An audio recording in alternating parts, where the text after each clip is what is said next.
ZB9 news కి స్వాగతం. పెద్దపల్లి పట్టణంలోని తెలంగాణ విద్యుత్ ఆర్టిజన్ కన్వర్షన్ జేఏసీ జిల్లా కమిటీ ఆధ్వర్యంలో పెద్దపల్లి విద్యుత్ సూపరింటెండెంట్ ఇంజనీరింగ్ కార్యాలయం ముందు విద్యుత్ సంస్థలోని ఆర్టిజన్ ను వెంటనే కన్వర్షన్ చేయాలని డిమాండ్ చేస్తూ రిలే నిరాహార దీక్ష చేస్తున్న విద్యుత్ ఆర్టిజన్ ఉద్యోగులకు మద్దతుగా పెద్దపల్లి నియోజకవర్గం బీఆర్ఎస్ నాయకురాలు దాసరి ఉషా దీక్షలో పాల్గొన్నారు. ఈ కార్యక్రమంలో బీఆర్ఎస్ నాయకులు పెద్ద కాల్వల మాజీ వార్డు మెంబర్ చింతల సంతోష్, ఎండి సోహెల్, చిట్టవేని వినీత్, దాసరి సతీష్, శ్రీను, ఆముదల అరుణ, బీఆర్ఎస్ నాయకులు, కార్యకర్తలు తదితరులు పాల్గొన్నారు.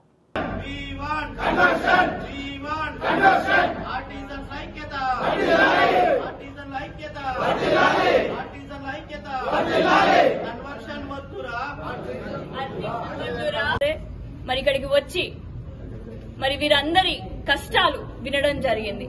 మరి వీరందరూ కూడా పెద్ద పెద్ద బంగ్లాలు, విమానాలలో తిరగడానికి సౌకర్యాలు కోరుకుంటలేరు.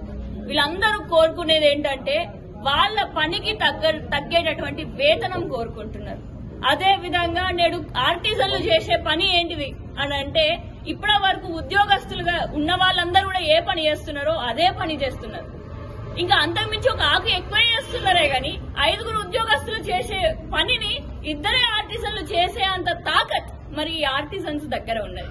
మరి అలాంటప్పుడు వాళ్ళకి సమానంగా ఎందుకు చూస్తలేరు? ఒకటే సంస్థలో వేరువేరుగా ఎందుకు ఆర్టిజన్స్ ని ఒక రకంగా, ఎందుకు ఉద్యోగస్తులని ఒక రకంగా చూస్తున్నారు? మరి ఆర్టిజన్స్ ని కూడా రెగ్యులరైజ్ చేయాలి అని చెప్పేసి నేడు ఈ రిలే నిరాహార దీక్షలో వాళ్ళకి మద్దతుగా రావడం జరిగింది.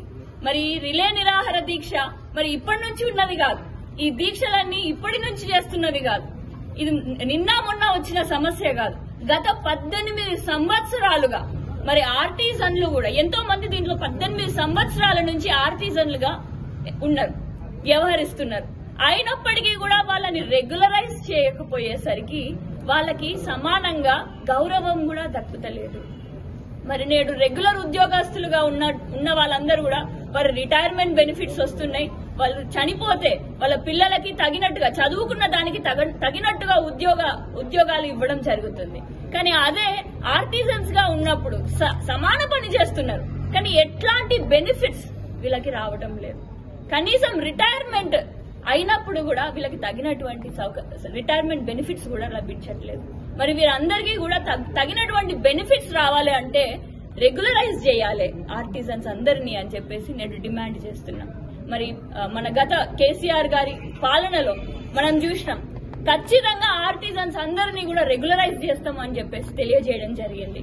మరి ఆనాడు ఆర్టిజన్స్ అన్నలందరూ కూడా వారి జేబులో నుంచి, చిన్న మధ్య తరగతి కుటుంబాల నుంచి వచ్చిన